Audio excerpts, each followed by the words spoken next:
There is a particular kind of beauty that only exists at the edge of collapse. Structural engineers know it. Surgeons know it. The human body, in the final stages of exhaustion, sometimes produces a clarity of function so precise that it resembles perfect health. Musicians know this too, though they rarely speak of it in clinical terms. They speak instead of inspired sessions, magical recordings, and the ineffable chemistry of a band locked in. But what they are describing, if they are honest, is the phenomenon of dissolution producing its most concentrated output at the precise moment before everything becomes irreversible. This is the true subject of Because, the penultimate vocal performance on Abbey Road, and the only honest way to understand what is happening in those 2 minutes and 45 seconds is to understand the precise conditions under which it was created, not as mythology, not as hagiography, but as a clinical observation of musicians under extreme professional and personal pressure choosing, one final time, to subordinate their individual concerns to a collective harmonic purpose that required nothing less than absolute concentration. By the summer of 1969,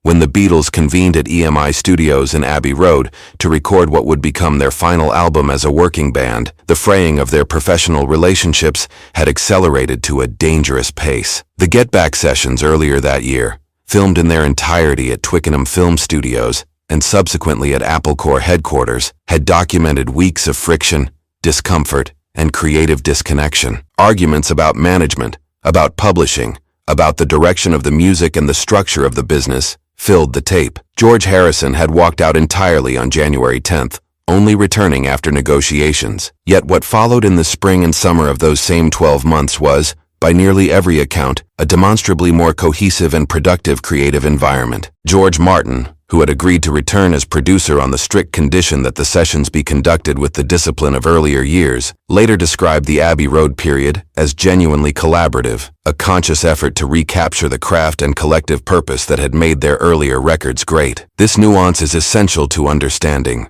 because the song was not produced in spite of harmony between its performers. It was produced through a difficult, painstaking, deliberate reconstruction of that harmony, and the distinction matters enormously. The main recording session for Because took place on August 1st, 1969. It was, though none of the participants knew it at the time, the final occasion on which all four Beatles began recording a new song together. The backing track, Lennon on electric guitar, McCartney on bass, and George Martin on an electric spinet Baldwin harpsichord, required 23 takes before take 16, was selected as the best. To keep time during recording, Ringo Starr provided hand claps on track 4 as a guide, a reference rhythm that was never intended for the final mix and was duly removed. 3 days later, on August 4th, the 3 vocal harmonies were recorded, overdubbed twice to create the 9-voice texture that defines the song. On August 5th, Harrison recorded the Moog synthesizer part twice,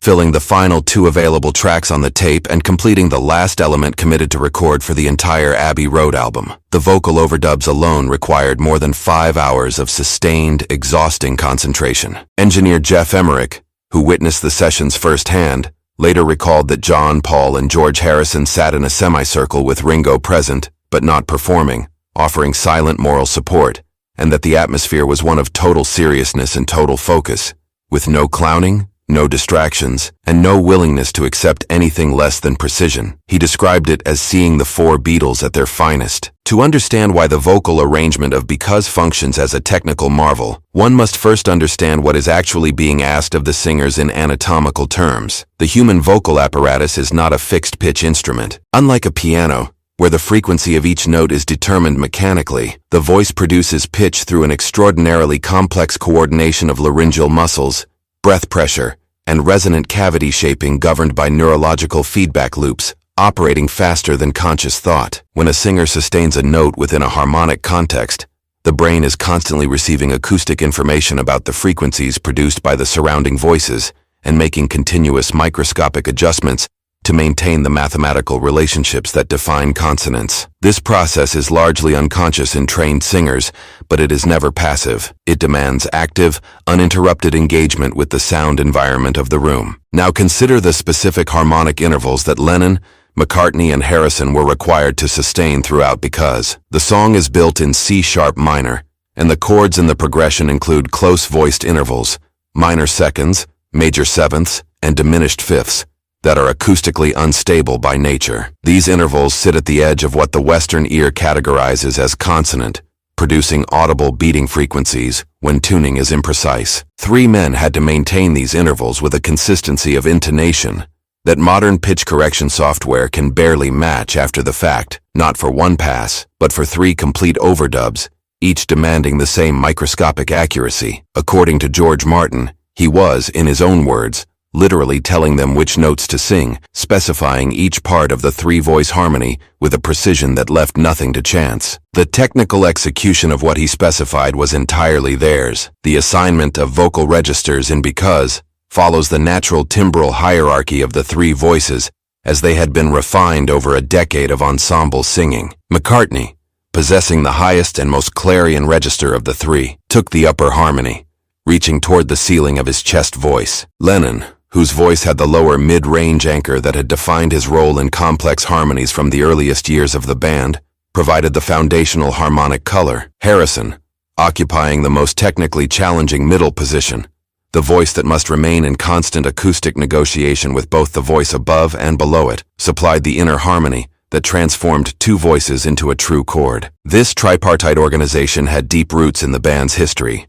traceable through early three-part works like This Boy and Yes It Is, but Because represents its most sophisticated deployment. The resulting texture, 9 voices blended from 3 passes, was described by multiple participants and witnesses as overwhelming, less like a rock band, and more like a choir operating at the extreme edge of human tonal density. McCartney and Harrison both later cited Because as their personal favorite track on the album. The decision to build the harmonic foundation on an electric spinet Baldwin harpsichord rather than a piano is among the most consequential timbral choices in the entire Beatles catalog, and it receives far less analytical attention than it deserves. The harpsichord belongs to a tradition of keyboard writing predating the piano by nearly 2 centuries, the instrument for which Bach wrote his well-tempered clavier, the instrument that defined the sonic world of the Baroque. Its character differs from the piano in ways carrying direct compositional implications, where the piano produces a warm sustain that fills harmonic space with overlapping frequencies. The harpsichord delivers a bright, percussive attack with a rapid decay. The note arrives and retreats immediately, defining the moment of harmonic contact without lingering. This has a specific psychological consequence in Because, where a piano accompaniment would cushion the voices with continuous harmonic support. The harpsichord instead creates a series of precisely placed markers and then withdraws, leaving the voices acoustically exposed between each arpeggiated attack. Every moment between the harpsichord's figures is a moment where the harmonies hang in the air, supported by nothing except the integrity of the singer's intonation. George Martin, in his own account of the session, described the challenge of duplicating Lennon's guitar figure note for note on the harpsichord as technically demanding, requiring Ringo's guide rhythm in their headphones to maintain alignment. The instrument was selected not for convenience, but for the quality of controlled Baroque coldness it imparted to the arrangement, a quality that prevented the song from drifting into the sentimental warmth that a Steinway would have introduced. It sounds, as many have observed, simultaneously Baroque and modern, beautiful, precise, and faintly synthetic. The Moog synthesizer that George Harrison played on August 5th represents one of the most restrained applications of the instrument in the Beatles' catalog. The year 1969 was the moment when synthesizers began their conquest of the recording studio, and the temptation to use this technology as a demonstration of its own capabilities was nearly irresistible for most musicians who encountered it. Wendy Carlos had already demonstrated on Switched on Bach that the instrument could simulate a full orchestra. The cultural pressure on any musician who touched a Moog was to use it maximally, to show what it could do. Harrison did the opposite. He programmed the instrument to produce a sustained melodic line with a tone approximating a French horn, but with an icy artificial sustain that no human lung could maintain. And he deployed this single sound only at the points the composition required. He did not solo. He did not modulate through its timbral range. He found one color that served the emotional purpose of the song and used only that color, recorded twice across the final 2 available tracks. This was, incidentally, the first time the Moog had been used in any Abbey Road recording session. That Harrison chose his debut appearance with the instrument in that context, to demonstrate restraint rather than spectacle, tells you something precise about the aesthetic maturity the song demanded of everyone involved. The production philosophy of George Martin and engineer Jeff Emmerich for Because operates on a spatial logic that inverts many conventions of rock recording. The vocals were recorded and mixed with minimal reverb, bringing them forward in the stereo field to a position of almost uncomfortable intimacy. You are not listening to three men singing from a stage. You are positioned by the mix at very close range to three human throats. You can hear the physical air of the consonants. The instruments, by contrast, the harpsichord, Lennon's guitar through its Leslie speaker, the Moog, occupy what sounds like a significantly more expansive acoustic space,